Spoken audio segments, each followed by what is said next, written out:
Pour notre cas, une petite maison pour déjà 6 dans une maison, puisque les parents plus 4, il fallait absolument trouver quelque chose. On a donc eu ce premier logement dans la cité des Douches.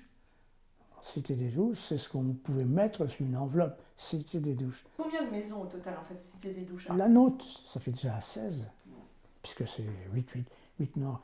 Celle du bord de la route, elle est simple celle-là. Ils ont le petit jardinier devant, et ils ont le jardin derrière, avec les toilettes dans le jardin. Et donc ça fait c'est 8 également, ça fait donc 3 x 24.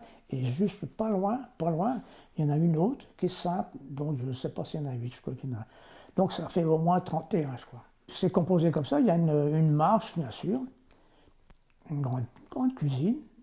Alors la hotte dans le coin à droite. Alors à gauche, la porte qui va, je dis à gauche, parce que comme ils sont par deux, tantôt la porte elle est à droite, tantôt elle est par deux. La nôtre elle est comme ça. De la cuisine, on prend la porte à gauche pour aller à la chambre des parents. Dans la chambre des parents, vous avez une petite cheminée, mais qui ne sert pas souvent, mais en grand hiver, il est fait du feu.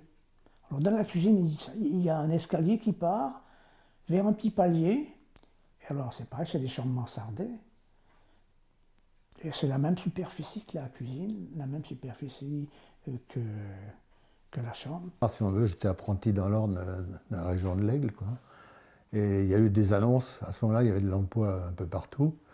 Et puis, ce qui m'a décidé, c'était soit la région parisienne, Citroën, ou venir à Antoigné. Mais pour moi, Antoigné, ça ne me disait pas grand-chose, quoi. C'était surtout l'avantage du logement qui faisait que je suis venu ici, quoi.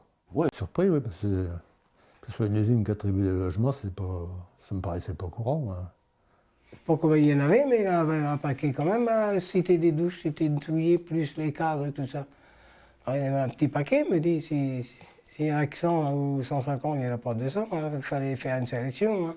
Il fallait aller dans les bureaux, il y avait une secrétaire de direction et qui s'occupait un peu de tout ça, quoi. Elle était secrétaire de direction et en même temps elle était assistante sociale. D'ailleurs c'est elle qui a fait tous les dossiers de l'usine pour le personnel. La secrétaire de direction, un jour, elle m'avait dit, vous savez, il y a des gens qui réclament des logements qui n'en auront jamais. Alors, ça voulait tout dire, ça veut dire qu'elle avait le pouvoir, elle, de les attribuer, quoi. Alors, elle m'a dit, d'ailleurs, on a un cahier où toutes les demandes sont marquées. Bon, ben, j'ai dit, je m'excuse, mais votre cahier, je voudrais le voir. Alors déjà, je m'étais un peu contrarié avec elle, quoi. Suite à un mouvement de grève où j'avais fait partie déjà des meneurs, même étant jeune, elle m'avait dit « Jamais vous n'aurez de logement !» Et j'en ai eu un quand même.